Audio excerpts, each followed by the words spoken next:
북한을 봉쇄를 해버리겠다는 거예요. 숨쉬기도 힘든 그런 상황에 직면한 것 같습니다. 연관되는 모든 걸 다 끊어버리겠다는 거죠. 북한하고 좀 거래를 하기 시작하면서 밀수를 한 것 같아요. 연간 한 5억 달러 이상의 그 무역 규모까지 커졌습니다. 이중 스파이가 아닐까라고 요즘 의혹이 좀 많이 제기되고 있습니다. 100개 금융기관에 대한 그 해킹을 시작을 한다라는 거죠. 슬그머 시작인 거죠. 이건 정말 범죄 아닙니까? 계실 때 대북 제재 때문에 힘들었던 적이 있었나요? 아, 네, 있었죠. 쌀 가격이 오른다던가 아니면은 뭐 보안소에서 단속이 나온다던가 하면은 벌써 시민들은 아, 또 뭔 단속이 있구나. 아, 또 뭐 이것 때문에 또 시민들도 또 목을 조르려고 나왔구나. 이렇게 생각을 하고요. 모든 물가가 진짜 엄청 생각 밖으로 많이 뛰어오르고요. 그 시간에 따라 뭐 보유사랑 무급열이 뭐 한 열흘 정도, 한 10일 정도 일이 하는 것도 아니고 한 달 정도, 한 보름 정도 이렇게 시간을 끌면은 시민들은 더 힘들어하는 거예요. 올해 4월 달에 평양시 배급이 좀 중단된다는 말이 있습니다. 왜냐하면 그 배급제를 받고 있는 북한 인민들은 거의 없어요. 그러니까 배급을 받는 사람들은 평양 시민과 국가 공무원들밖에 없습니다. 그러니까 공무원 배급이 끊기게 되면 국가 체제가 이제 무너지기 때문에 저는 이번에 대북 제재 여파가 주민들 물론 타격이 있겠지만 북한 지도부에 상당한 타격을 좀 주고 있다. 그럼 효과가 조금 있겠네요. 효과가 굉장히 있죠. 최고의 대북 제재로 지금 돈 가뭄에 시달리고 있는 북한인데요. 김정은이 경제난을 뚫기 위해서 물불 안 가리고 돌파구를 찾고 있다고 합니다. 과연 어떤 것들일지 화면 보여주세요. 2017 김정은의 대북 제재 돌파구, 세계은행에서 돈을 빼돌려라.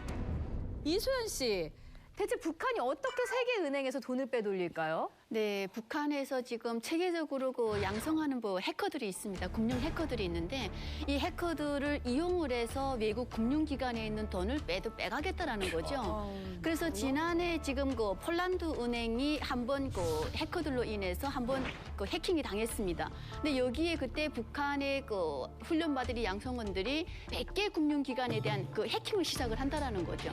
이것은 뭐냐면 어느 은행에서나 우리가 이걸 해킹을 해서 돈을 가져갈 수 있다라는 자신감을 보여준 거고요. 실제 방글라데시 은행에서 2016년 2월경에 8,100만 달러가 해커들에 의해서 불법으로 외국 은행에 그 송금되는 이런 그 사건이 생깁니다. 이것도 북한이 하지 않았느냐라는 지금 의혹을 받고 있고요. 또는 그 베트남이나 필리핀 같은 이런 은행들에서도 2015년에 해킹 사건이 있었는데 여기에도 북한 해커들이 관여했다라는 의혹들이 지금 속속 나오고 있습니다. 이게 좀 보안이 취약한 국가에 그냥 들어가겠다는 거니? 네, 동남아시아. 이게 말이 해킹으로 이제 은행에 있는 돈을 훔치는 거잖아요. 그러니까 사실 그 은행에 있는 돈은 누구 돈이겠습니까? 데니안 씨 돈일 수도 있어요. 그렇지. 하는 거 아니야? 근데 마이너스 통장이 왜 화내세요? 화났어. 갑자기 화났어. 문자가 왔는데 돈이 빠져나. 말도 안 돼. 이건 정말 범죄 아닙니까? 네, 그러니까 이제 북한 그 정권은 이제 어떤 타격을 받게 되면 반드시 보복해야 된다는 규칙이 있습니다. 그래서 이제 압박을 가하게 되면 거기에 상응하는 대응을 해야 되는데 지금 북한의 대응 수준은 사이버전밖에 없어요. 그러니까 사이버전은 정말 사람만 잘 길러내가지고 돈 안 들이고 이제 사이버를 할 수 있지 않습니까? 그래서 이제 사이버를 동원해가지고 뭐 원전 해킹해가지고 원전 훑는다든지 뭐 이런 식으로 이제 막 나가는 짓을 하는 거죠.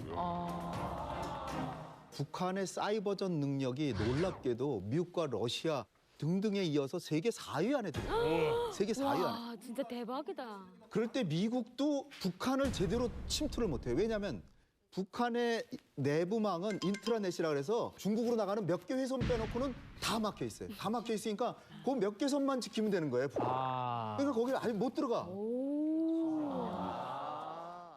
이 중국의 단둥이나 선양 또는 이번에 그 쿠알라룸푸르, 뭐 베트남 이런 데에 그 요원들을 파견해가지고 위장 취업을 시키거나 아예 외교관까지도 실제로는 외교관 신분인데 사이버 테러를 하거나 아니 불법 도박해가지고 돈도 벌고 음란 사이트를 운영한다든지 이렇게 해가지고 할당량이 있어서 상납을 해야 되는데 그거 제대로 못해가지고 외교관들이 막 이탈하고 그런 사태까지 지금 나는 겁니다. 이야.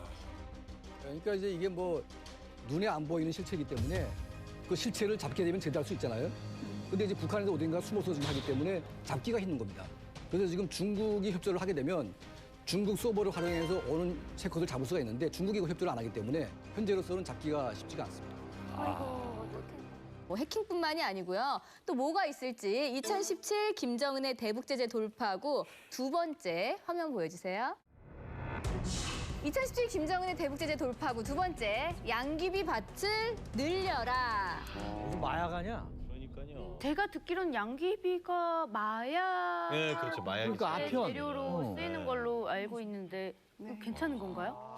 제가 어릴 적에 그러니까 외할아버지가 그러니까 풍이 왔어요. 진을 받아가지고 그 진을 그러니까 한 번 그렇게 썼는데 할아버지가 그 풍에서 그러니까 깨어난 거예요. 그러니까 이 주민들은 그걸 그러니까 못 얻었다가 비상용 뭐 배 아프거나 네. 뭐 어지럽거나 이럴 때 그러니까 좀 그런 비상약으로 많이 사용하는 거예요. 흔히 얘기하는 약발이 있는 겁니까? 네네네. 그러니까 약이 없으니까 예. 약을 뭐 중국에서 수출해서 중국에서 받아서 진짜 야매로 나가서 개인이 사서 먹어야 될 그 상황인데 그게 없으니까 그냥 만병통치약이에요. 감기 조금 왔다거나 하면은 그걸 태워서 주사로 맞고. 근데 그게 진짜 계속 주동적으로 맞다 보면은 그게 중독이 되는 거예요. 떼지를 못해요. 진통제처럼 예, 그죠.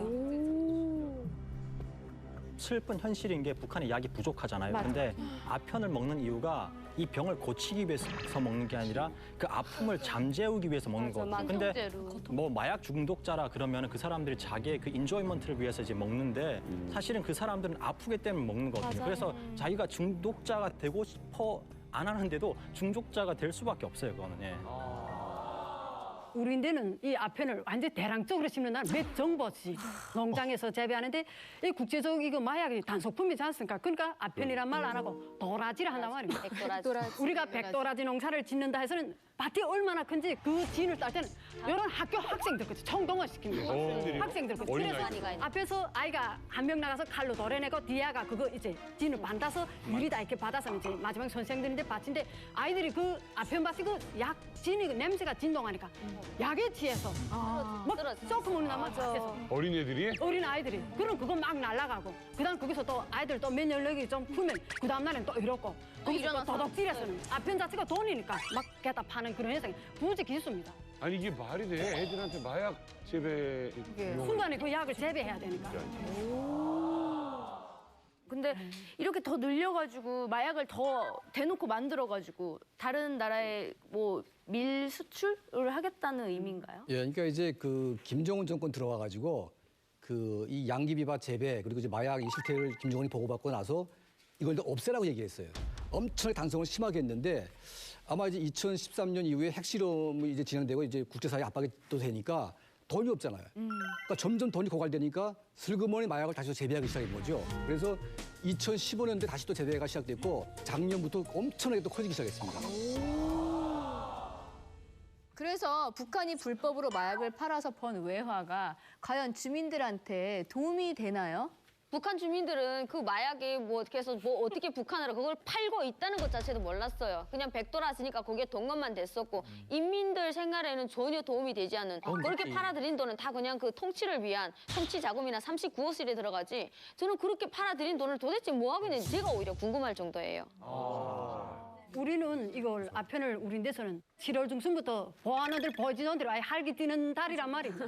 제일 좋아하는단 말인데 이때는 이 아편을 단속하려 다니매 하고는 몽땅 그 진을 따는 거 단속에서는 다 빼들고 그 아편 딴 그 대꾸지 다 뽑아서 하나름씩 안고 자기는 몰래 검찰다 하는. 그다음에는 거기서 이제 너 돈을 내겠냐 아니면 뭐 다른 데 가겠냐. 그러니까 보안원들이 이제 그 해수에서는 국가에다 바치는 자기네가 다 소비한단 말입니다.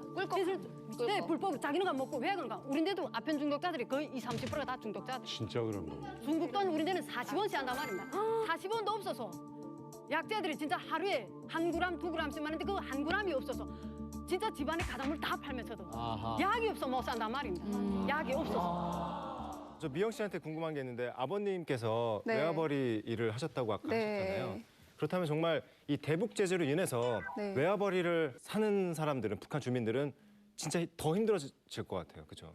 네, 그거 관련해가지고도 저희가 내부 소식통을 통해서 들어온 그 소식 중에 하나가 중국에 나와서 무역 거래를 하고 있는 북한의 무역 상인들이 지금 굉장히 힘들어하고 있다라고 해요. 대북 제재가 시작이 되게 되면은 이런 무역업을 하고 있는 사람들에게 상납 요구가 더 강해지는데요. 그러면 이 사람들은 대북 제재로 인해서 중국에서 활동하고 돈 벌기는 더 힘들어지는데 상납 요구는 점점 더 많아지고 하다 보니까 굉장히 힘들어한다고 하고 그래서 오히려 북한으로 다시 돌아가고 싶다라는 얘기들도 하는데 더 중요한 중요한 건 이 북한에서 나오는 사람이 있어야 체인지가 되는데 북한에 있는 무역 그 업자들도 나가면 돈은 안 벌리고 더 힘들어진다는 걸 아니까 안 나가겠다라고 얘기를 한다라고 해요. 네. 그래서 오히려 정말 그 나가지도 않고 또 거기 있는 사람들도 굉장히 무역하는 사람들이 힘들어지고 있는 상태라고 예, 전해지고 있어요.